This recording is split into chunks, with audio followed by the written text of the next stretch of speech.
G'day and welcome to another episode of the Andrew Price Podcast. I am very excited to be joined by a guest whom you may have seen his work. It was a little short film called Irradiation, made in Unreal Engine. And what was special about it was its just unique approach to filmmaking. That's all the introduction it needs. Ladies and gentlemen, introducing Sava Zivkovic. Thank you kindly. And that was very close, by the way. That was It was close. It was very close. Zivkovic. There we go. I'm not gonna hold any grudges over the mispronunciations of weird Eastern European last names. So it's completely fine.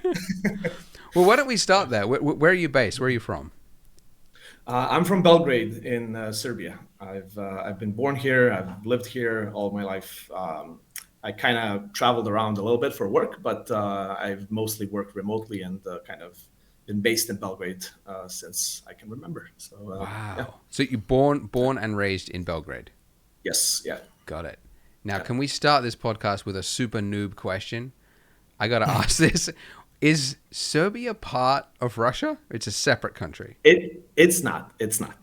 Okay. Serbia was part of Yugoslavia, which people might have heard of before, until the glorious dream that was Yugoslavia fell apart into different countries. Yeah, but we were kind of close to the Eastern Bloc, but never really a part of Russia. We don't speak Russian. And that's maybe something to say from the start, especially after Irradiation. I've been getting a lot of messages in Russian, and I don't speak Russian. Oh, really? Which is, yeah. Wow, yeah. I mean, okay. Serbian and Russian, they're kind of similar, and they have some similarities, but really they're very, they're different languages. They're Slavic, but they're different languages. You can't really understand, anything unless you really know the language. Got it. So yeah. Okay, well, we'll let the YouTube commenters tell me how bad that question was. But I had a question because I watched the Irradiation and they were speaking Russian, right? Yeah. It was. Got it. Yeah, it was intentionally made because of the setting. Yeah, the dialogue was in Russian. Got it. Well, So you must get a lot of comments then going like, "Hey, he speaks Russian." People assume. Yeah, I work with two translators to help me figure that out. So yeah. Okay. Got it. So yeah, I would love to learn Russian, but yeah. Well, I must say it is quite surprising to. I mean, because honestly, I haven't seen that many films from Serbia. I'm sure there is a film industry in Serbia. But yeah, is there anyone else in your perimeter doing this sort of filmmaking that you're doing? Not as much in animation like this. There are people. There definitely is. And especially lately, we do have a rich film industry, film background, and film industry and film culture. Animation, not as much, and it started to grow recently because of kind of the accessibility to everything, and more and more studios are opening, and more opportunities, are opening, and you can learn things that you couldn't learn, otherwise. Now it's becoming a little bit more kind of democratized. In terms of like this kind of animation, I mean, there are people, but there's not too many. It's not too developed, I would say. My background kind of, I've always worked remotely, and I've always worked kind of freelanced for usually Western companies, and that's kind of how I learned animation, and that's kind of how I even today I work with Axis, and that's my primary kind of work, it's. Yeah, I don't know. It's just I've been so detached from the industry here in a lot of ways that I wasn't even aware of kind of the stuff that was happening within the field of 3D for quite a while I was here, because I was always sort of in my own little bubble, kind of working remotely for foreign companies. So it wasn't really until recently, like until 2018, there was a conference called CGA in Belgrade, and that was kind of gathering all the different studios and opening this world. So I did a talk at that conference, and that's where I actually got to meet everyone and be like, oh, all right, hi guys, like there's people here. I mean, I knew there's studios here that do this stuff, but I was in a weird way, I don't know, I was just kind of detached from the whole industry here because I never worked in a local industry. So yeah, it's That's cool, man. it's an interesting situation. Yeah. Well, yeah. Why don't we start with like when did you get started in filmmaking, and what was the spark? Do you remember what it was? Yeah. I mean, it's it's I guess if we go all the way back, it's as cliche of an answer as you're gonna get. I was a Yeah, kid. I let's saw go for Star it. Wars, and I was like, all right, I want to do that. But it's one of those things where it's one of those things where you don't really you're growing up in Serbia. There's institutions here. There's universities. There's very decent universities here that you can go learn that stuff. But it's I don't know. It's not something that you kind of I guess hold as a kid. It's kind of like, oh, I'm going to learn filmmaking. I'm going to go to film school. Um, so it's kind of been embedded in my growing up and in my upbringing. I used to love watching. It's not just Star Wars, but just watching films. That was kind of my dad imprinted a lot of that on me. And then I studied interior and furniture design at the Faculty of Applied Arts here, and that's kind of my introduction to the whole kind of art side of things. And that's I used Interior to design. Interesting. Okay. yeah, I come from that type of a background, but basically in my early study days, that's where I got introduced to 3ds Max in college, and that's where I was like, holy shit! All right, this is so this is the software that's used for all the visual effects in films or CGI game trailers. Like I was even before I was aware of this industry, I was kind of aware of Blur Studios and the work they do on the game trailer side of things. So when I realized like, holy shit, this is a software they do it in, that was kind of the click.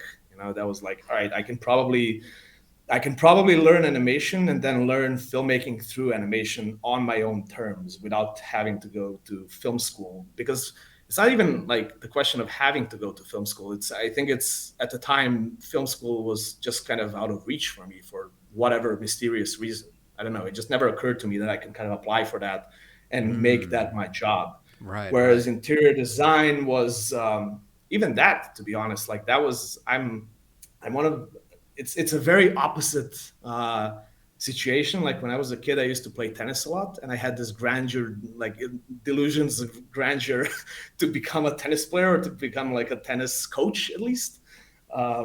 And then my dad basically forced me into art school, which is kind of you never it's always the separate kind of or the contradictory of that situation. It's always people wanting to go there in art schools and their parents being like, oh no, you have to go to law school or something like that. So my dad's a big art collector, and all of our friends kind of in our immediate circle are kind of painters and sculptors, and I grew up with that stuff as well. So they all forcibly, because I was drawing as I was a kid, growing up, they all kind of forcibly saw that, all right, you're gonna go to art school, you're gonna love it. And I really didn't want to go to an art school. Like I really Really? didn't Why want to not? do that. I don't know. Like I guess I was just again delusional about my tennis goals at the time, which sounds in retrospective it sounds like the dumbest thing ever. But as soon as I went to that university, that's where the whole world opened to me, and that's where I got introduced to 3D. And I still remember to this day, like that's kind of that kind of moment where I first opened up the 3ds Max, and just there was just a cube. Not like in Blender, you have to make it in 3ds Max. But but Wait, I was one for just Blender. yeah. but I was just orbiting around this cube for like half an hour, being like amazed at this like 3D space. And Oh wow. I don't know, things just kind of opened up there because I kind of I guess realized that I could learn this stuff on my own terms. And it was never again like it was never I guess in my early days I was more you know interested or infatuated with the kind of whole process of CGI versus filmmaking per se, because filmmaking was still such a unattainable goal in my mind for some reason that I wasn't even thinking of kind of, oh, I'm gonna become a director. I never had a goal. It was something I was always maybe dreaming about, but it wasn't really like a set goal that, oh, I'm gonna do this, I'm gonna do that, and then I'm gonna become a director. Like it never happened like that. So I was more into kind of the CG side of things, and then little by little, I started doing these kind of personal projects, and I never had the balls to call them short films because to me they weren't. It just felt like like an animation project, let's call it like that, and it was always kind of connected through architecture and motion graphics and stuff that I knew to do. Until one day we kind of expanded the team through some friends, and we kind of made together this first short film for an art conference in Croatia called IFCC. And that's the first time that I actually had the balls to call myself a director and to give myself a Really? director credit, because I felt that this is the first time that I was actually able to tell a story and to direct people and to direct actors. Um, and, um, and that's basically how it all started. That's I crazy. made the first What film. what year was that? I Sorry. That was 2017. So that's when Whoa, pretty my short. yeah. Okay. So basically, I forgot to answer the question. So I started with CG in 2008. That's when I started studying. So that's where I got introduced to 3D. I freelanced. I finished my studies in 2012, and then I freelanced all throughout my studies all the way up to 2017. And 2017, when I published that first short film, I got contacted by a couple of people, but Access Studios was the one that really kind of wanted to take me in and to kind of uh, offer me kind of this this amazing position to start with, but also room to learn and room to grow. And I've been as a freelance director officially, but I've been with Access since 2017, ever since, working on some pretty cool game cinematics, which is still kind of it's a dream. So That's yeah, cool. that's kind of it in a nutshell. Like there was like a specific freelancing career, like CG generalist career before this, and then since 2017 up until this point, I've solely been directing. Um, Wow, yeah, that is a pretty unique pathway into this. Like like because you got the spark yeah, from Star Wars, but then thought I yeah, can't do that. I got to do interior design, and then through interior design you learned 3D, and then you enjoyed yeah, that so much, then you actually slowly worked your yeah. way into filmmaking. Is that a suffice Yeah, summary? pretty much. Yeah. That's an accurate summary, and that's it's pretty interesting. Like looking back at it like that, and it's interesting you say, because every filmmaker has a different path and a different route. There's no, like that's why the question of like, oh, how do I become a filmmaker? Like it's very unique to yourself and to your circumstances and to your surroundings, and Mm, it's never there's never like a cookie cutter sort of a template of, oh, do this, this, and this, and you'll yeah. become a filmmaker. If you try to retrace my steps, it's probably most likely it's not going to work, because it's so very circumstantial, and all of that Mm, has to do a lot with timing as well. um, like the time that we kind of published IFCC film in 2017, there weren't all that many films of that type produced by very small teams of people and friends. If you did that same short film today, I don't know, like if it probably, like if we did the same short film today and released it today, I don't think it would have had the same impact. I think really? a lot of it has to do with timing. It's like Irradiation in a lot of ways. I mean, I appreciate all the praise and everything, but Irradiation also came out at a time where there's this amazing big hype about Unreal Engine. And Mm, everybody has their eyes set on any kind of film or content that's been produced with Unreal Engine. So a lot of the success, I would say, has to do with that as well. Not to right. try to devalue it. I'm still very proud of what we were able to achieve as again as a small team, but it's very it's very timing oriented. It's Mm. Yeah, I think that was one of the most interesting parts of your process video was like seeing the well maybe actually like for those who haven't seen the process video, could you share what some of the common pitfalls of CG animation uh yeah, what some of those common pitfalls are, and then how real time improves that or Sure. solves it. Sure. So I mean, it's like, to me, it happened a little bit before this. It actually happened kind of with that IFCC project. But typically, like in a CG pipeline and in a typical kind of game trailer or full CG animation pipeline, um, you would do your first pass of the edit with storyboards, with just 2D drawings, 2D storyboards. That's a fast and expressive way of showing what you're after, what kind of shot you're after, what's the general kind of feel of the piece. Um, and that's basically, next step of that comes in 3D previs. And 3D previs is very rough and it's very basic because you're using just placeholder assets. And the main point of that is just to transfer again the idea for the shot. So the shot doesn't need to look nice. The characters can often just be T poses. Mm-hmm. It's just the idea of what the shot is. Is it a wide? Is it a close up? Is it a moving camera? Is it just to get the edit assembled.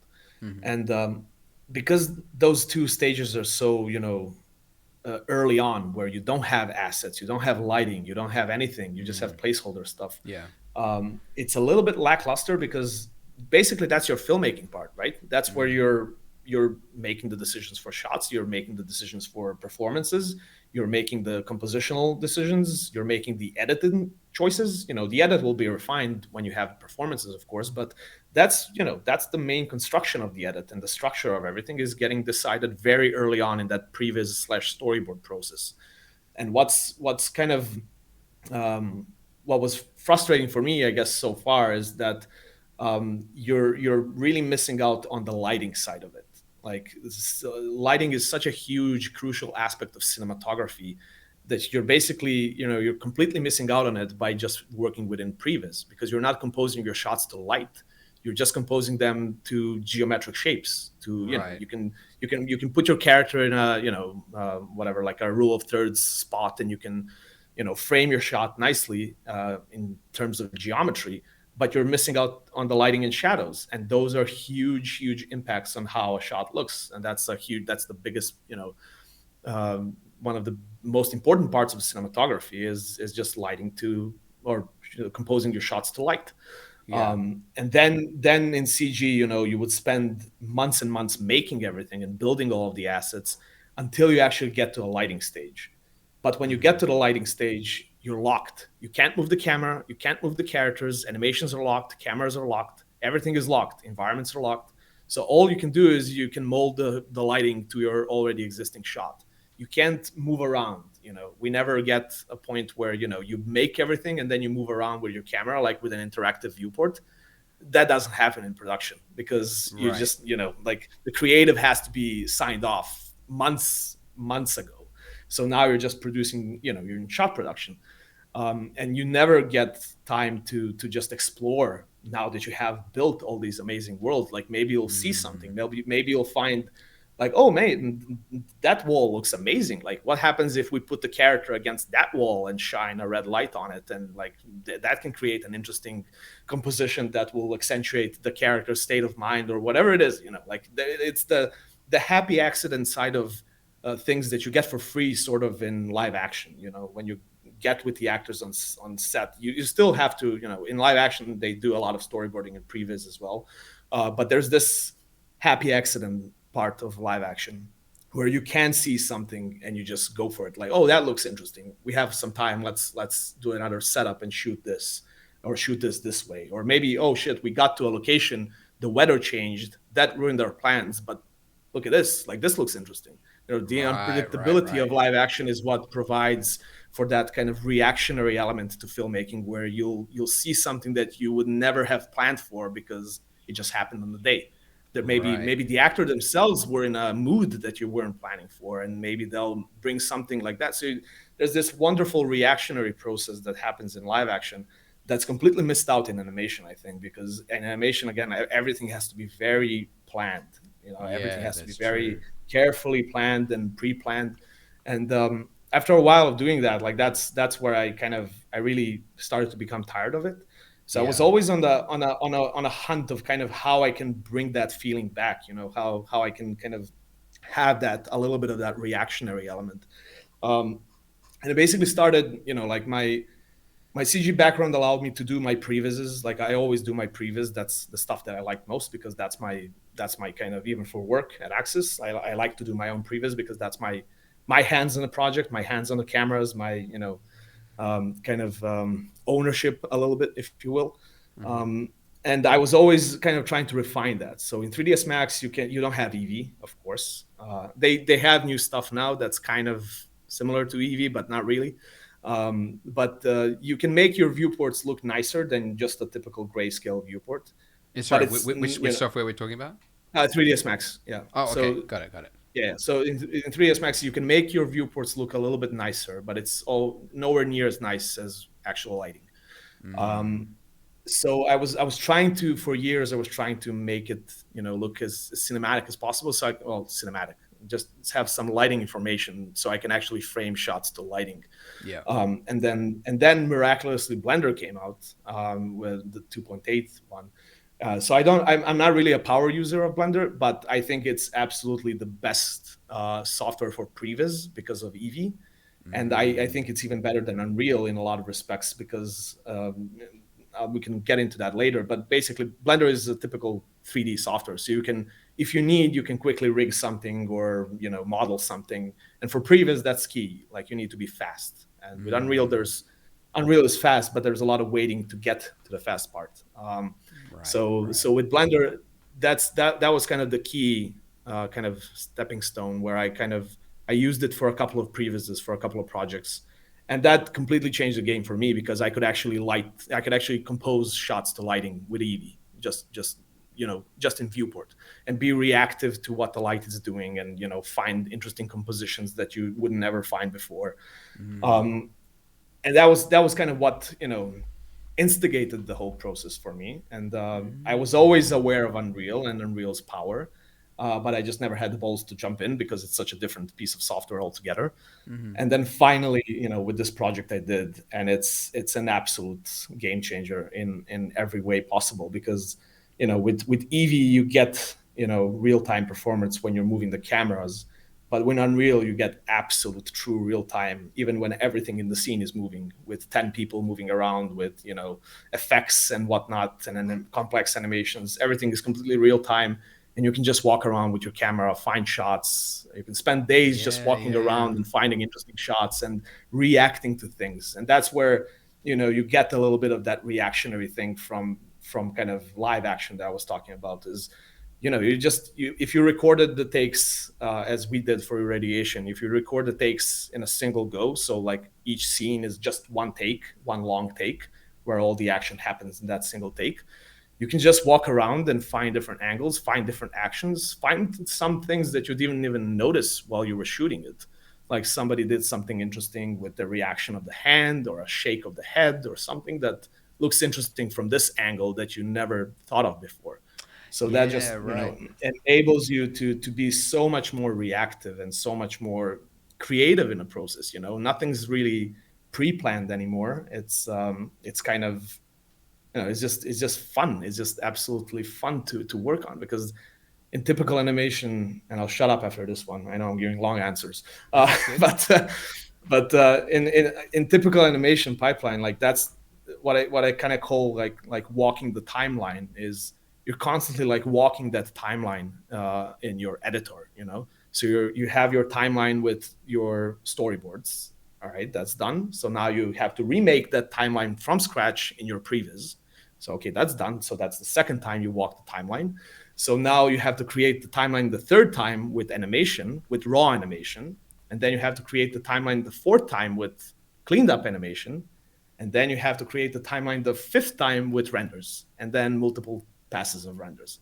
So you're Yes. constantly recreating the same edit from the start. That's your typical Mm. animation workflow. You're just constantly recreating the same edit. And that's what the biggest driving forces for me for doing Irradiation was the fact that I didn't want to do that. I didn't want to do a previs for this, and I didn't want, apart from a shot list, which you need to do for shooting the mocap Scripts, anyway. yeah. Yeah, I never did anything else in terms of the previs, for specifically Mm. for the reason not to recreate stuff 5 times, and to be a bit more reactive, and to allow the process itself of the process of being free to explore, to drive in a way kind of the creation of the short film. I think that's kind of the biggest value Unreal has for me. That it completely changes the process you can approach animation. It kind of frees you up a little bit, that you don't have to be so rigid and strict and kind of, adhere to pre-planned rules, and you can explore and have fun and find interesting things later on. So Right. that's my very, very long answer.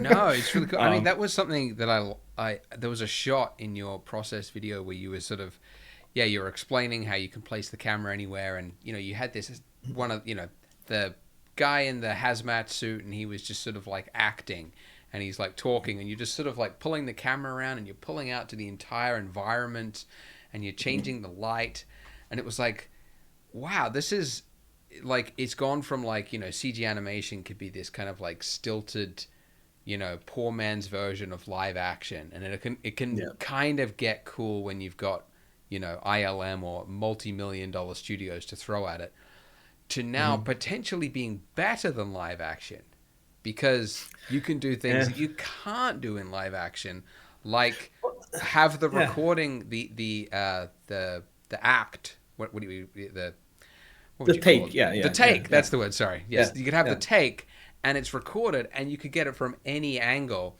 And Yeah. obviously, there's you've still got technical glitches and things to deal with, but Yeah. Yeah. the advantage, there are a lot of advantages over live action in that.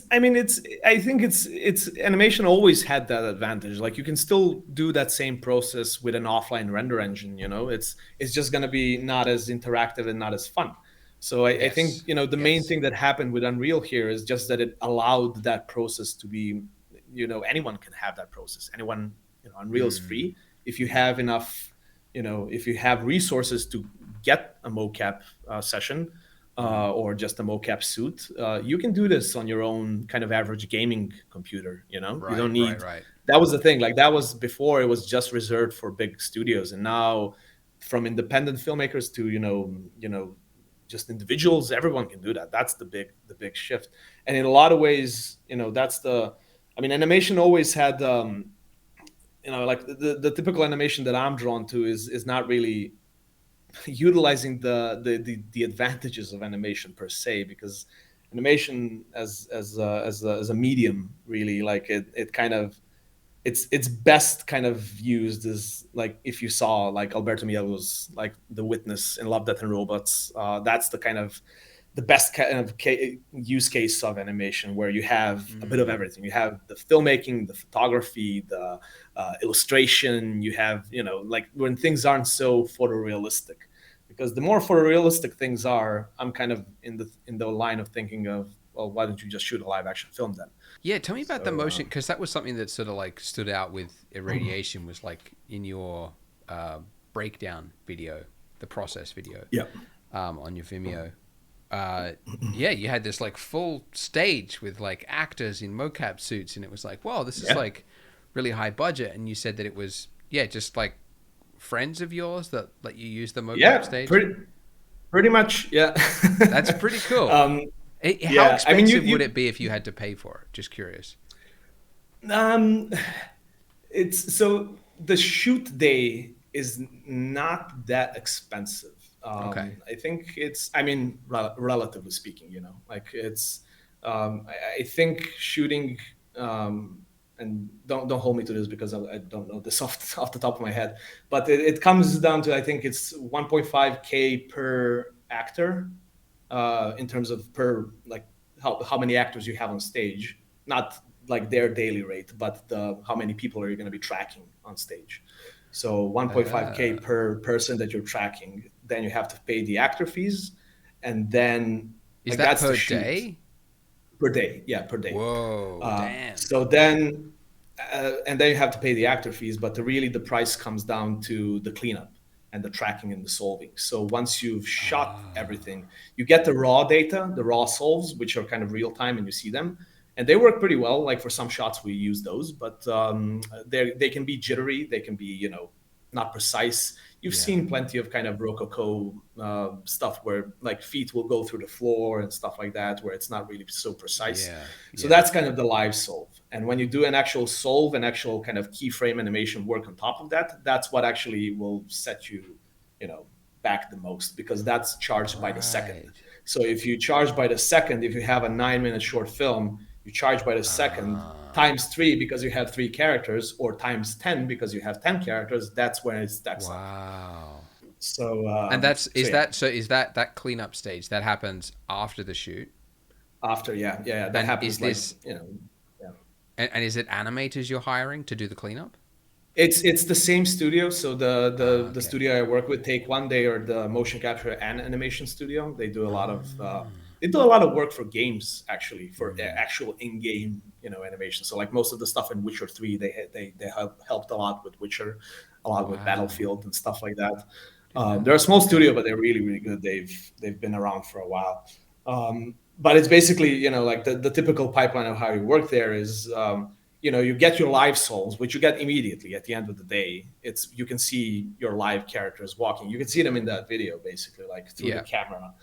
So you get that immediately, and then you can, throw that in your scene, and you can animate the cameras to that. It'll be, the characters will be twitching, but then, for example, like this one take, I need, three cameras, and I only need this chunk of the whole take. So if a take was a minute, maybe you need just 30 seconds of that take. So now you know to send it back to them and say, this is the chunk that I need. So they will only work on that chunk. They will only clean up those 30 seconds and animate those 30 seconds. And basically, that saves a lot of time because you don't have to clean up everything. You just clean up the stuff that you need for your shots. So it's kind of a two-stage process, like you work, like the first edit basically is just made up of that raw solve data. So the first edit of Irradiation is a lot of twitching and Uh-huh. flinching and a lot of 3D errors. But then at least you know the range, the frame range you need. So Right. then So once you've you locked it send, in, then you go you like, all lock the right, edit. now clean Yeah, it up. yeah, Got it. Because yeah, that's when you start exactly. to pay for Because it.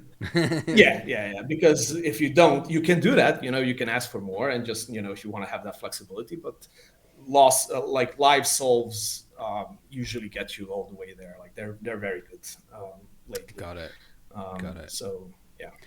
Um, yeah, I curious because I think we've all seen bad mocap. Like I think Polar Express was one of the first, the pioneers of mocap, which a lot of people got turned off by. Yeah. Um, is it? Do you think that the tech is improving to the point that you can now do a full movie with mocap without it looking janky and weird? Oh yeah. I mean, it's been done, ages. I mean, I wouldn't say Polar Express was a bad version of mocap. It's probably the Polar Express problem was a bit more with uncanny valley type of a problem, Ah, more of a rendering, I think, because even like in big films or in game cinematics, like we do, like you record motion capture, and motion capture is just a tool. Like it's not there to be the end product.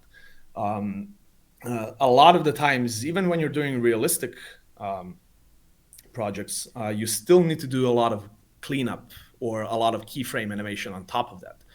Because, for example, like in a typical Access trailer, we'll record a motion capture where we'll be happy with the performance, but then you put it in a shot and it's not really doing what the shot needs. Like maybe the actor moves a little bit too much and you don't really get that kind of close up of him that's very static. So you need to hand animate a little bit to kind of calm him down or express him a little bit more. So huh. that type of thing happens a lot, or like just simple things like speeding up certain actions, speeding up a turn, speeding up a punch or a kick or whatever it is. So there's always a lot of hand key animation happening on top of motion capture, and especially in live action, I would imagine, in like big VFX projects. Polar Express, I mean, that's why, like like the motion capture back then was maybe a little bit less advanced, but they still polish the final product in animation either way. So it wasn't really. I don't think it's janky. It's probably just the fact that a lot of people have problem with the faces in that film because the faces Mm, have this weird uncanny valley kind of effect to them because the rendering wasn't up to par. You really couldn't get. We had overly realistic faces that you see something's wrong with them. They didn't have the skin shading that yeah, was so yeah. advanced. There's all that stuff that really kind of throws you off. And uncanny valley is a very very tricky thing Yeah, it's to get hard to away get from in yourself out CG. of. I think for Yeah, sure yeah. that, but there was also like that kind of like I don't know. I watched it the other Mhm. day, and like it just seems like they never stop moving. Like the boy, he's just kind of like even when he's Yeah. supposed to be sitting still, he's just sort of doing this. Yeah, I mean, And it was like, what's maybe going that's a on with stylistic it? maybe that's a stylistic choice. Maybe somebody had an idea to, animate him so, to exemplify his insecurity or something. I don't know. But Yeah, yeah. it's a lot of that, it definitely had an artist's hand to it. Like none of that stuff, especially when it comes to animation, like you'd be surprised. There's not that many happy accidents in animation.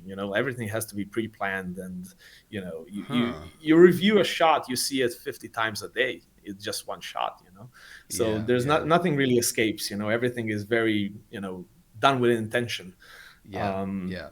so yeah, but I think the more kind of exciting thing what's happening now is, like that's the thing. Like mocap used to be this high-end tool that was only available to like high-end productions, and now they're becoming more and more available to more independent productions, but also just individual people. I mean, you've seen Ian Hubert, and what he does, like is just Mm, absolutely insane. mm, And the fact that you can just buy a mocap suit for your house without even like a studio, and the fact that you can produce all these incredible Hollywood looking shots by mm. yourself, like that's an absolute, it's crazy that that's Yeah, happened. it And is. that's the real benefit, I think, today, is that everyone is gonna, like, even that side of the whole CG animation pipeline is getting democratized, even that, Mm. which was really expensive to get into. Yeah, yeah, And yeah. again, like that's where I had like incredible luck to meet the people from Take One, who are, they're my friends today. And they, a lot of the things that happened in my career, I definitely kind of feel they're responsible for a big chunk of that, because they wanted to help me create those Mm, films.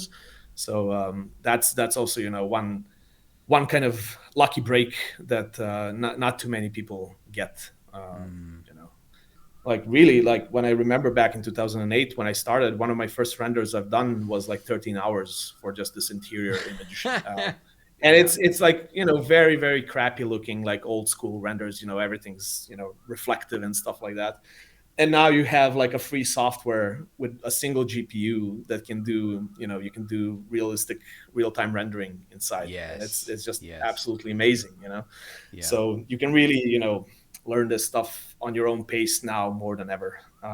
Yeah. So Yeah, the technology has it's really technology that's enabled yeah. this workflow cuz I mean, from the start with Toy Story being this breakthrough of like you could do a feature film with Hmm. CG. They deliberately chose toys because you couldn't do faces very well, and the Yep. render times were insane. To now that even for a video game would just be shocking. Hmm. And it's not Yeah. that long ago. Like it's only 30 years, right? Like it's Yeah. not Yeah. that long ago that they were doing that. Um, Yeah. but yeah, what's the next 30 years gonna look like? I mean, we might Yeah. laugh I that there was mean, even pitfalls in this. It might just be that, you know, I well, don't I know. think that's definitely one of the things to keep in mind. I mean, I think in a lot of ways, having limitations really is your best friend, is and it's helpful. Like I don't think you ever want to be, as a filmmaker, you ever want to be in a situation where you have all the resources at your disposal and you can do anything you want and imagine, because I don't think that's as fun. And I think, like, from limitations, sometimes you have to, figure out creative solutions around the problem.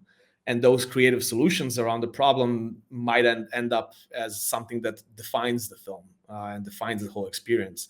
And that's definitely been true to kind of how I approached all of my personal short films that I've done. Every time there was a problem that I just, I had to find a way around, and that way around actually improved the film like quite a lot. And like you mentioned just now, like in Toy Story, oh, they can do realistic faces, so they're gonna do toys. Same thinking with Irradiation. Realistic faces are hard. People talking is harder. So we That's have true. guys in masks. Yeah, yeah, yeah. So we That's have true. guys in masks. You only see their eyes. You don't see their mouth moving at all. You only see the eyes of the main guy, of Yevgeny. You don't see any other. It's just all reflective, glass. That's true. And Yeah. then you only have like two shots where Yevgeny takes off his mask, and immediately you can tell, like, oh, all right, that's CG. well, Yeah. there's like lighting issues in that shot, and other technical things that I'll blame myself later. but it really is, like immediately he takes off the mask and the illusion is kind of broken a little bit. Not that it was meant to like create this illusion that, oh, is this real or 3D? Like it's 3D, it's obvious, but there's a like a dose of believability, like when you're just kind of focusing on the eyes, and you show an entire face, immediately the human mind goes, oh, that's not a real face. Yes. That Yes, that's that right. takes me out. That's the uncanny valley kind of effect, That's which is true. why That's which is true. why that stylized animation always has um, an advantage, I would say, in a way, because your mind just accepts it. Oh, this is Mm. a stylized thing. I'm not going to be looking for flaws in anatomy.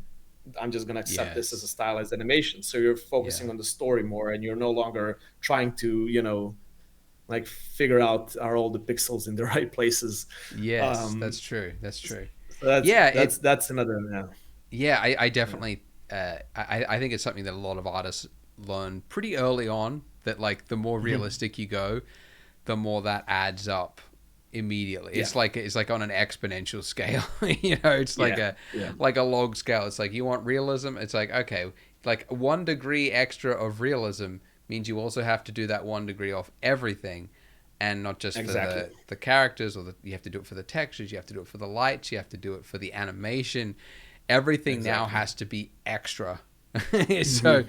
people start with like, I'm gonna make a realistic animation, and then you get into it and you go, oh, that was a poor choice, very poor Yeah, choice. yeah. I've fallen into that same trap plenty times at the beginning of my And you process. hate But yourself, and you're yeah, like, oh, this is yeah, just yeah, compiling. Well, let's talk yeah. about so what are some of the common, or what are some pitfalls then of real-time filmmaking currently that we haven't discussed yet? Who? I Let me see. I don't think there's pitfalls per se. So in terms of Or rendering, I would constraints, maybe. say Let's say constraints. I think in terms of, yeah, in terms of rendering, and this is really like if you compare it to like big productions, big studios, even though big studios are using Unreal even now, but uh, I'd say the rendering quality is still not the same as your offline render engine, whichever it is. Like whether it's Cycles or Redshift or Houdini's Mm, Mantra or whatever it is. Offline rendering still provides better images. Like there's yes. no, like you can get really amazing looking images from Unreal 5, but when you've been doing CG for a while, you can, the certain kind of traits that an image has, Yeah. and Unreal still lacks a little bit in that aspect. I mean, again, it's really hard comparing it because it's such a different thing. It's not an offline Mm. render engine, so you shouldn't really be comparing it. It's a real time render engine, What but about, sorry to again, interject, what about the path tracer that's built into Unreal? I never used it. I think I like used it like 2 times or something. I mean, just Okay. turn it on to see what it is. Okay. I think it. I mean, it's basically like any other path tracer, but in terms of Unreal, it's not fully integrated with all the features. So, for example, I think you Yeah. can't do fog with a tracer, and Okay. it's great for stills, but it's not great for animation. Like it has this temporal denoising, flickering thing, and it flickers like crazy. Oh, I interesting. think there's ways around it, but I'm not really, I never really used it. I just saw a little bit of it, but I I think think they it's recently that's came that. out with a big update, by the way, that It improved a did. lot I of think it did. things. I think I Yeah. saw a video, but it's basically like that's the really the future side of it. Like Okay. what you want, and you have that with Octane for Unreal and with V-Ray for Unreal as well, because you have a path tracer in Unreal. You can also install plugins for V-Ray or for Octane for Unreal, so you can use the Oh, really? Okay. advantages of real time in Unreal. So imagine like I'm working on Irradiation and I'm, finding the shots in real time with real time Unreal's, native render. And then I'm like, all right, I'm happy with the shot. I want to render out final frames, but I use Octane or V-Ray. And everything stays the Oh, that'd same, be all material crazy. stays the same. Wow. So it's basically like Blender and Cycles, and Eevee. Like you work with Mm. Eevee like for finding shots and for speed, But then you want to render on final frames, you just turn to cycles and everything stays the same. So it's the same mentality that they're working towards Unreal as well. You get the best of both worlds. You get the real time interactivity and the kind of the creativity of being reactive to stuff. But then you get the final frame rendering with a proper production ready render engine. So Yeah, that's yeah, that's that's like a big thing that I think it's still in development to some degree, but I'm not sure. I never used V-Ray in Unreal, so I'm not sure like what can it do compared to like any other V-Ray, but I would yeah. I'd assume be it's curious kind to of know similar. if the shaders need to be changed. I'm sure somebody They can. probably have to be changed somehow, but that will be the end goal. Like you don't have to Yeah, change anything. Like, that's you exactly. just switch it. And it's exactly the same just by the advantage of pad tracing. Yeah, On yeah. the other hand, I think um, some of the kind of effects heavy things like smoke simulations or big particle fluid simulations, all of that stuff is not really it's not a good use case for Unreal. You can do it, but it's not it's nowhere. You're never going to be able to render out film quality fume simulations out of Unreal compared to Houdini, for example. Yeah, sure. So Yeah. that's not. I don't want to say never. I mean, things are changing so fast, but it feels like that's it's not the best kind of use case for it. Yeah. Um, Yeah. I think those are kind of the main limit. I mean, but it's difficult. It's difficult talking about it as limitations because we're comparing it to high end industry standard tools that are meant for different things. So I think Unreal is definitely going to get there. Yeah. I think in terms of kind of things that can be improved, and this doesn't really have anything to do with Unreal, but it's like if you compare, for example, uh, the typical CG pipeline that I described before and how Unreal changed that. The biggest reasons why Irradiation was able to be produced so fast is because I used all of the assets were off the shelf stock assets, and again that was the point because it was in a way a commercial for big, medium, small. Um, so all of the assets were off the shelf assets, so we didn't have to build anything, which is a huge time saver. And True. then the rendering side of things is real time, so you don't have to wait for renders. Like that's the second big jump in speed, basically. And the production, I would say, the assembly of the edit and environments and all of that stuff, that's really fast because you're just seeing instantly what you're doing. So those are the big kind of steps forward and big kind of increases in speed in production. The next thing that I briefly touch on in my video is the next thing that could really speed things up is the animation process and the motion capture cleanup process. So still, like, that's still a time consuming process. For Irradiation, it wasn't really full time, but it roughly took a month to clean up everything and to create everything to be ready for final. So that's still some time. So if we end up in a place where there's a motion capture system that's perfect, that doesn't require any cleanup after all, like you record it and that's it, then that means that now your animations are real time as well, and you can actually shoot on the day when you're actually recording motion capture. You can shoot the cameras with a virtual camera in a virtual environment, and you can just treat it as a live action shoot. You would shoot Yeah, the yeah. shots, you dump it on a card, and then you just start editing the next day.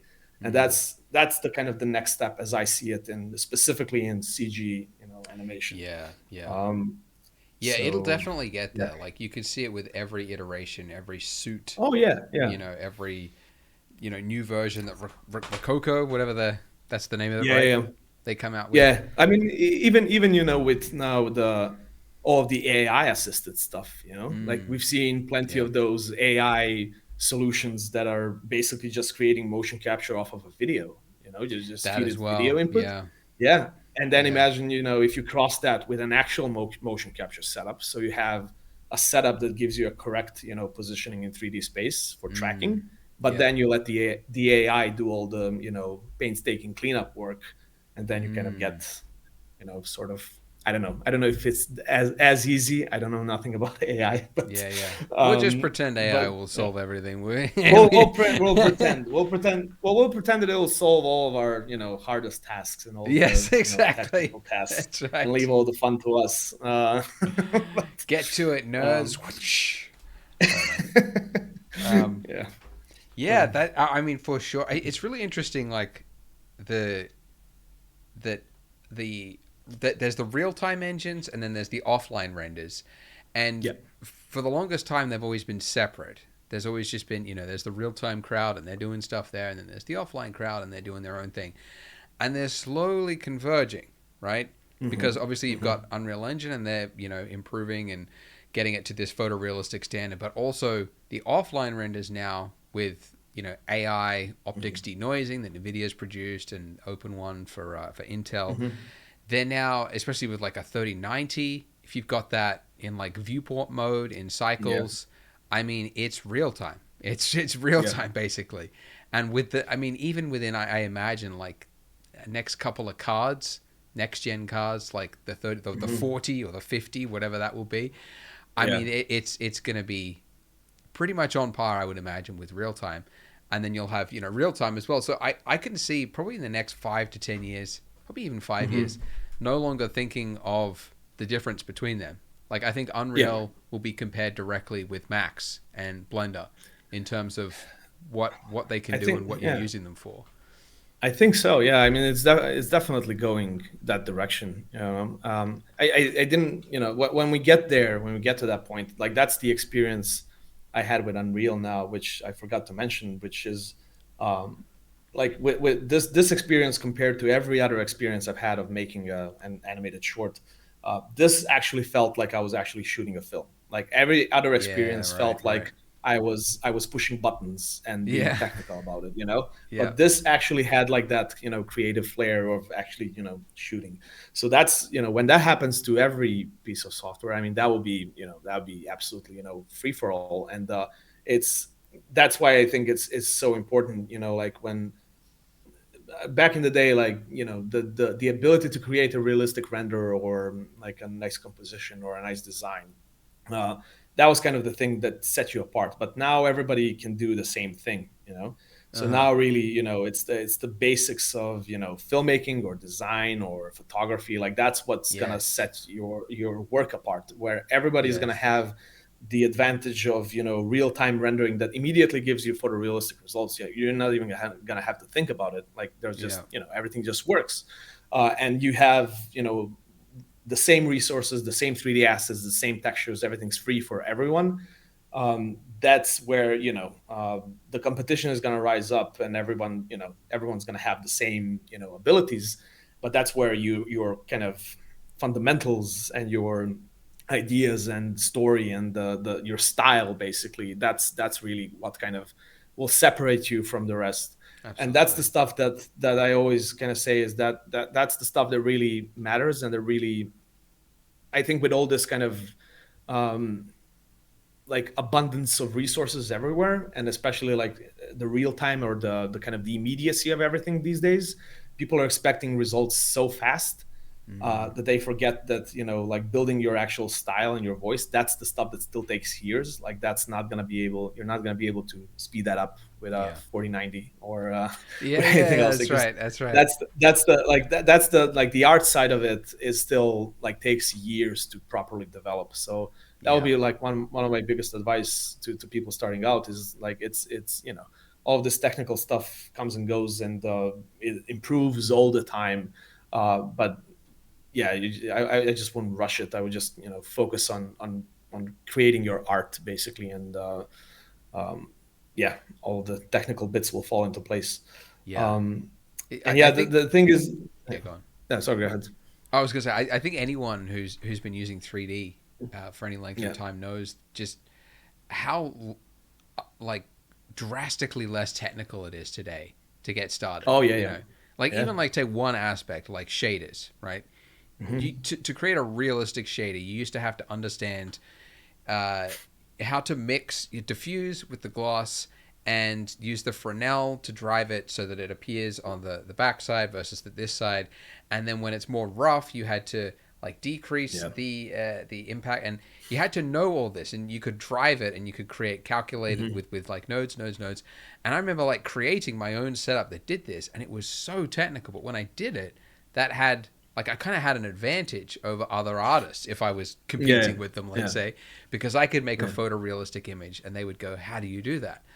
And Yeah. then Blender came out like a year later with the principled BSDF, which is based off of Disney's paper, which does it Hmm. all in one single slider, in one single shader. Yeah. So Yeah. now new artists who have no idea what's going on under the hood, they're dragging the roughness around, and it's Hmm. automatically, it's doing the Fresnel, it's applying it correctly. They don't even know what's Yeah. actually happening, and it doesn't Yeah. matter because they don't need to know it. They Yeah. can just Exactly. focus on the art and the Exactly. Yeah. composition, the colors, the Hmm. lighting. And to your point, I think that that is the skill that, like, if anyone listening wants to know, like, what's a skill that's going to be valuable in the future, it's the art, it's the actual, it's the Yeah. storytelling, the composition, the aesthetics, actually making pleasing images and Yeah. things that people want to watch and look at. Yeah. That's really what it's going to come down to, just basically like paint on a canvas. Like, you will get to be Yeah. creative rather than have Yeah. to deal with the little intricacies and poly counts and blah blah blah, which is just Exactly. fantastic. I look forward to it so much. It kind of, yeah, it kind of happened, in a lot of ways. And like you said previously, like the all the the technicalities of rendering. I mean, to me, the big change happened to me with Octane. Like, I was using V-Ray for the longest time, and with V-Ray, it was always the question of, how am I going to render this? I have this idea for a short, and I have this idea for a project, but how am I going to render this on my single Yeah. machine? And then Octane came along, and I still have that same machine today that I used to create IFCC. Uh, I made it 2016, and it has four 980 Ti's still to this day, and they still work charm in Octane and in Redshift. They still work amazing. And But that was basically it. Like, that was the first time where I was actually able to use the interactive viewport that had like a semblance of a real time engine. And I couldn't, you couldn't play things in real time like you can in Unreal, but you could move the camera and react to light and find compositions and shots, with lighting. So you can do a lot of those things that I talk about. You can do a lot of them in pretty much any render engine nowadays. Everything has an interactive viewport, and you can, like you mentioned with the denoiser in Blender, you can do that same thing basically. The advantage that Unreal has currently is the absolute true real-time experience when you hit play. So Mm. when you hit play, everything plays completely smoothly, completely real time, no noise, no stutters. You can have 20 characters; they were all streamed seamlessly. So Mm. that's the kind of the big advantage. And Yeah. again, like, it's not. I don't want to sound like a big salesperson for Unreal. I think you can. It's all really software. It's all tools. You can create your film or your idea or your 3D render in any software out there. They're all pretty much the same.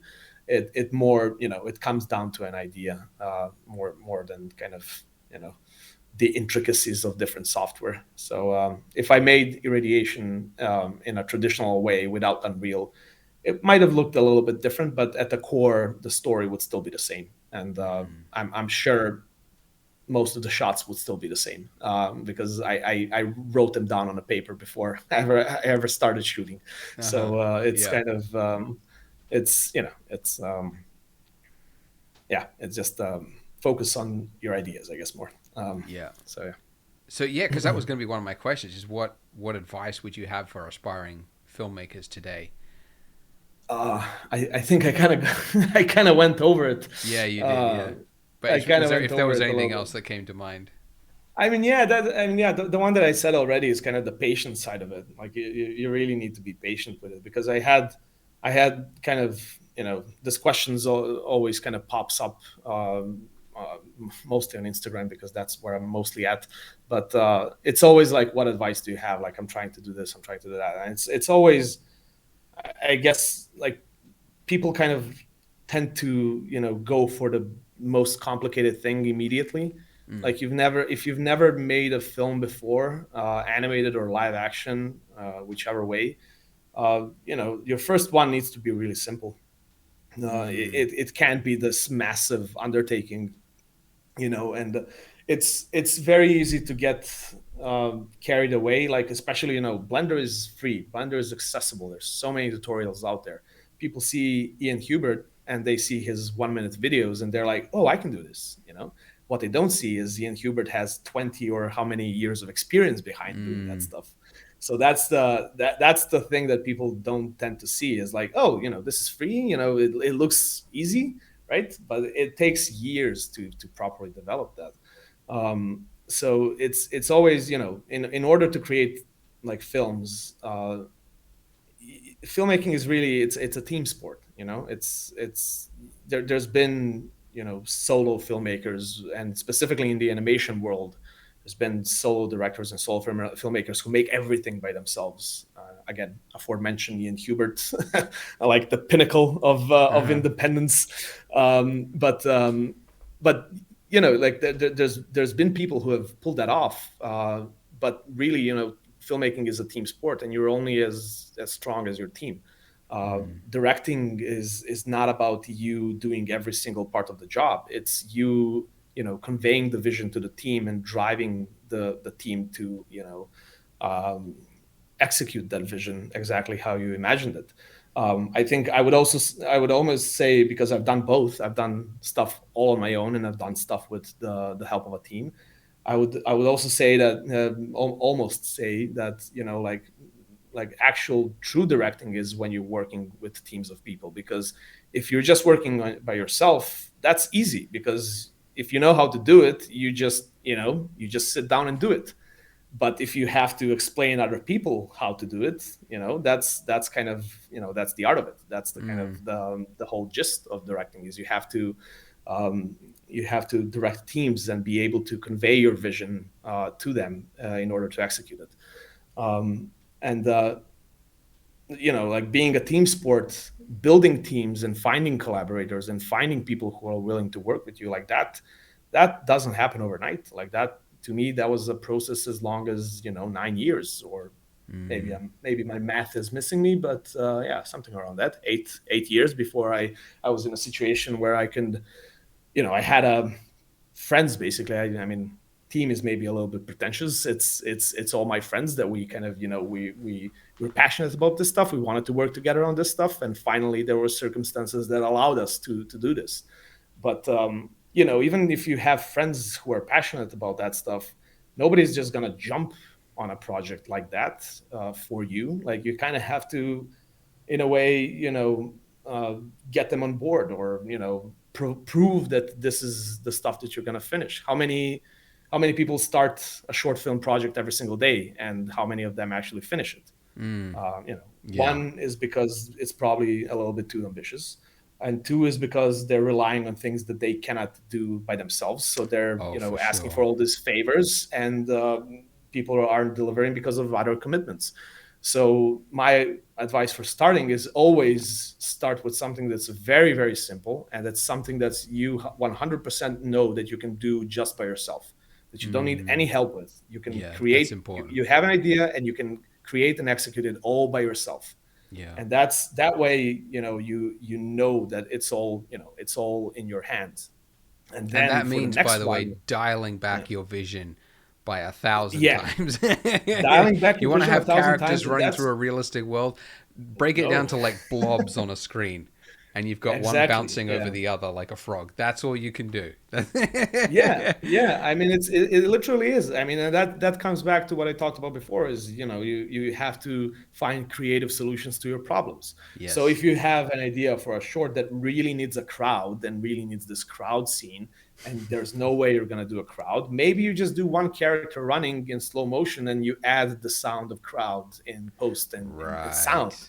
and maybe that Yes. conveys the feeling of a crowd. I don't know what the film is, but like there's solutions to problems, Mm. that they can still kind of retain the essence of the story, but aren't requiring, effects technical Yes. directors to do this. So when you create that first one, that's really your kind of, your kind of basically the first step that will kind of get the help for your next one, or at least will help with getting the help for your next one, because you can say, hey, you want to do something similar to this but together, Yeah. and that Yeah. kind of proves to them that, all right, you've done this before, you can do it, you know how to do it. And even with approaching people, I would always say, do as much of the work as you can before approaching them. If you just approach somebody with just an idea, that they might be like, oh yeah, I don't know. But if you approach them with an idea and half of the film finished and all you need is a character from them, then they might be like, oh, you're already working on this. It's no longer Yes. something that you talk about making. It's something that you're actively making, and it's Yes. so Yeah. easier for them to jump on board because all the groundwork has been laid. So That's an um, important point. Like, I think every 3D artist has been offered, can you join my project? And it's just 100 times no. Like yeah, it's because there's nothing that's like it's a dime a dozen. Like ideas are not yeah, valuable. I mean, yeah, every single artist has 100 things that they want to create that is like in a yeah, queue, in their head yeah. of like. So having an idea is really not valuable. What gets people excited, as you said, is Mhm. either one, if they've got a volume of work behind them, like Yeah. literally what you have on your wall Yeah. behind you, um, or half of the work is already done. If you've got the storyboards, you've got the previews, you've got the animatics, you've got these shots, and then you're saying, Mhm. hey, can you help me with this thing?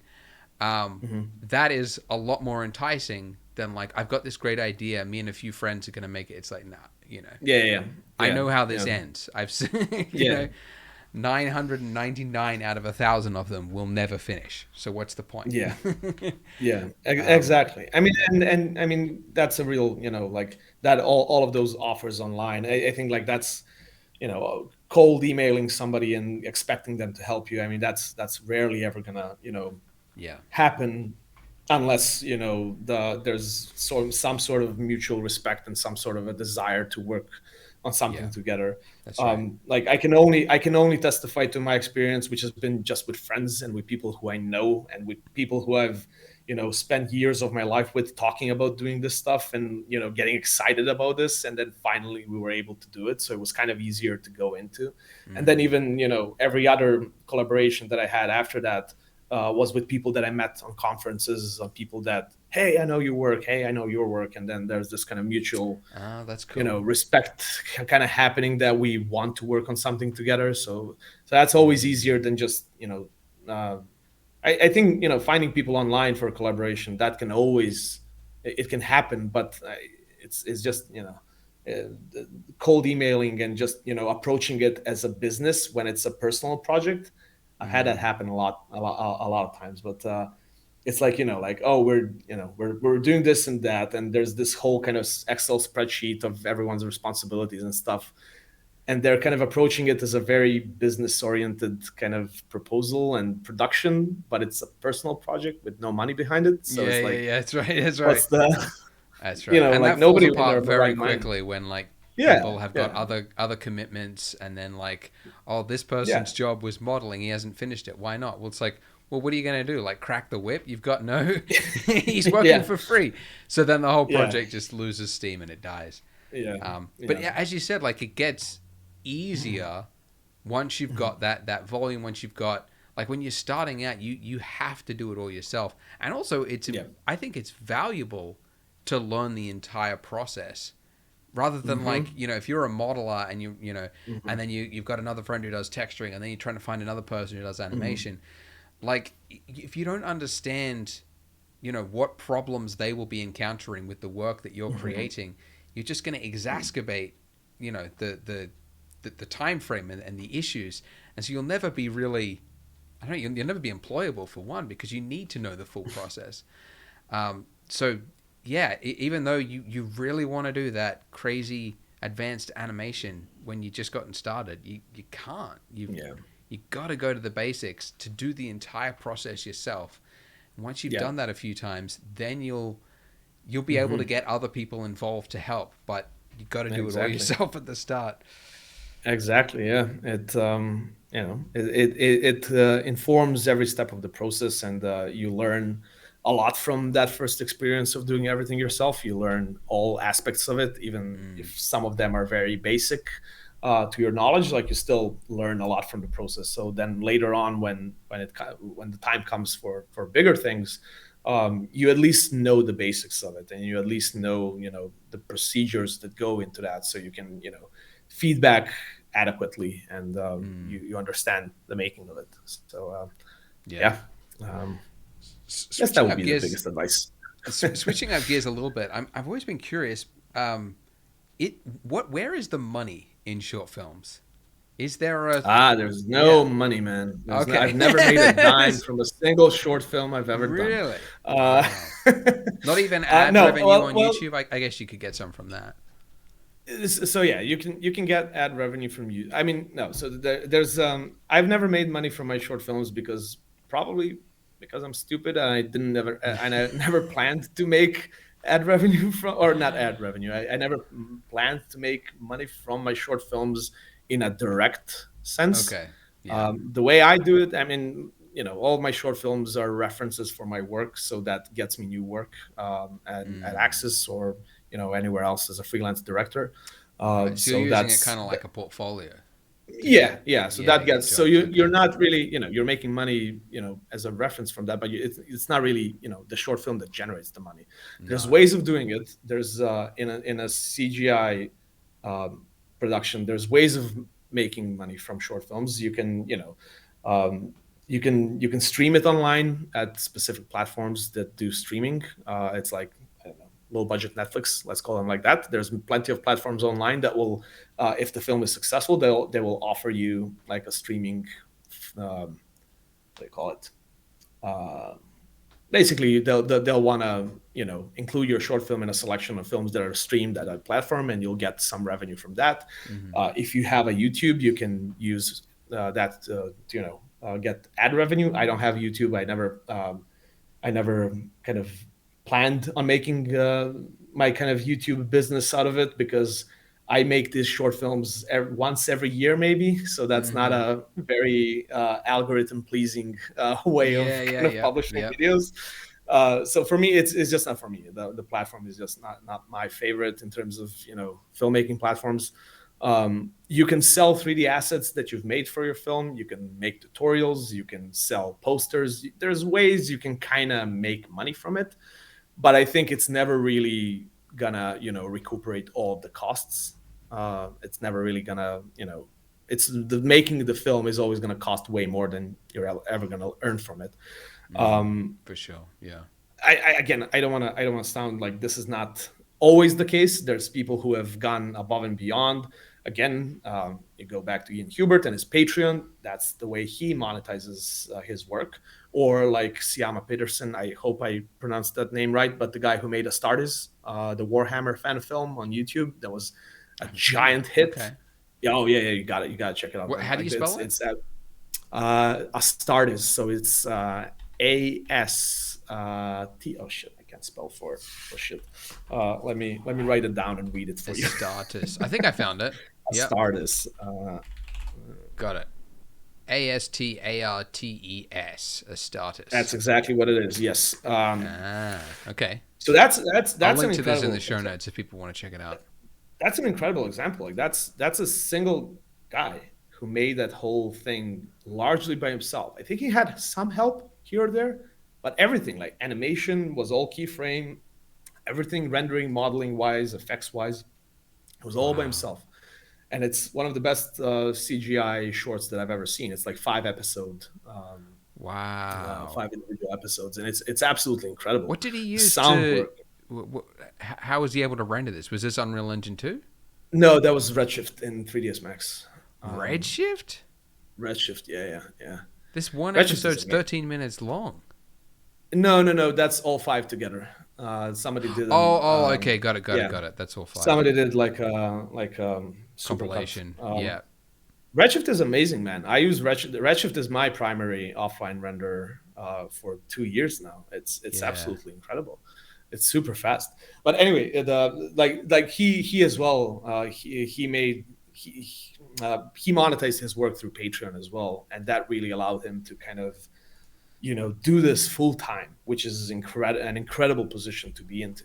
Like you don't have, like, your main work becomes your personal work, and there's a community which supports that work, basically. So he didn't have to do any other work or any client work to be able to support himself. He was able to do all of that through community, which is, again, a similar thing to what Ian Hubert is doing. But that's really, that's, if you have, an idea as good as following as big, you can kind of create that kind of community around, which will support your filmmaking, basically. So there are examples where you can monetize that, but really, like, in kind of, like the short film world, there's not really ways to kind of, you can monetize some of it, but there's not really anything that can kind of, be, I guess, used as a ways to make a living out of it. At least in my experience, I don't know. Like, there might be people who Yeah. have done that way more successfully than I have, but Yeah. again, Yeah. that was never a part of my plan. I never intended to make these films to kind of, make money off of them directly. It's Yes. always Yeah. it's always like a story I'm passionate about telling, and I just need to get it out there. And luckily, I was able to get work from that, the work that I very much enjoy doing. So it's Yeah. not Yeah. it's not like I'm doing something completely else for my work. I get to direct for my work as well, which is very important. So Yeah. so I said yeah, there's definitely, it's definitely hard, but I think there are definitely more opportunities today to make money from a short film than there was oh five, yeah, for 10 years sure, ago. yeah, yeah, And yeah, especially yeah, like you've absolutely. got Netflix that are now investing in short films with the Hmm. Love, Death, and Robots. That was a Oh yeah, success. And I mean, that's a whole futuristic route, but Web3, this sort of yeah, decentralized, giving people, the creators, yeah, the yeah, full source of revenue. If there was yeah, ever a yeah, sort of a YouTube-ish platform whereby creators actually received payment depending on the number of people who viewed it, um, yeah, not based on ads, I mean, that could be, I mean, it could change so much if it ever turned out to be true. You could have all yeah, sorts of content that was never deemed possible yeah, yeah. previously. It's Yeah. gonna happen, man. Like, I mean, I wouldn't, like, this is one of the areas that I'll definitely, say, don't take advice from me in this respect, because I never went down this rabbit hole of kind of monetizing the short film kind of route. To me, it was a different plan altogether. So this I know very little of it. Is what I'm trying to say. Um, so yeah, there's definitely ways you can do it. It's just really what you want. Like, is if Mm. this is what's the driving force behind it, is you want to be an independent, and you wanna kind of monetize the work and live off of it and be able to just create that. you know Being able to do something like Ian Hubert or Siama, who made a Stardust, like, that's definitely the way forward. Is kind of, you need to have this community around you that will support you basically along the way. So Yeah. yeah, I've seen people do that with NFTs these days as well. That's something definitely I've tried to do as well. Is make a couple of NFTs that will kind of grant people the producer credit for the film, and in turn, finance the short. So there's a That's sense of cool. ownership there. Not a sense of ownership. There's an actual ownership of the project, Mm. but also, that kind of allows the creator to do what they want. Yeah. So Yeah. that's an interesting avenue that I'm definitely, keen on exploring more. But yeah, it's kind Definitely. of. Awesome. Well, I know it's late there. Let's just end. Where can people find you? Um, you can find me most likely on Instagram. That's where I mostly hang around. You can find me on Twitter. I just recently jumped on there. All of my stuff is on Vimeo. So if you just Google my name and find my Vimeo, that will uh, show you all the work that I've done so far, minus all the work that's buried still and not able to be shown publicly. Uh huh. Um, there's a lot of the stuff on my Behance page as well. I use Behance quite a lot to kind of provide extensive behind the scenes looks into my projects. Mm. So um, apart from my process videos on Vimeo, there's a lot of kind of individual images and like individual processes of or assets or whatever it is that I've kind of made along the way of the project, and I always dump them all on Behance. So Oh, that's kind of fantastic. interesting. Yeah, and Oh wow, yeah, I've my pulled it up Behance here. stuff. I'm way too lazy to make my own website still. So Ah, you Behance don't is need kind it of nowadays. yeah. I It's a mean, waste Behance is waste of kind of money and my time. yeah. I mean, exactly. It's I still think it's valuable, but I never had it, and I just didn't have that mentality. And but Behance it has most of, even like all the external links and kind of references and kind of talks and panels and whatever I've done. So if you Oh, great, want to awesome. take a deep dive in that, that's all there. So yeah, pretty much anywhere on the web, but Instagram is definitely where I'm most active, where I'm kind of hanging out daily, or at least I try to. Awesome, So yeah, nice. Any final yeah. remarks you want to leave our viewers with? No, I don't know. This is No, it's all good. I, Just thought I'd I put I you on the feel I spot. feel like I feel like I should have prepared something. Yeah, follow Blender Guru. Hey, all right. No. I just want to again say thanks to you for bringing me on here, because yeah, I've been a fan, followed for years, and it's awesome being on the other side. And yeah, hope everyone got some useful information out of this. And yeah, if you For sure. need anything else, feel free to reach out to me somewhere on the web, and I'll try to get back to you. Awesome. Great. Well, guys, I'll Cool. put all the links to Sava's Instagram and Behance and everything in there so you can follow him. Thanks so much, Sava. That was great.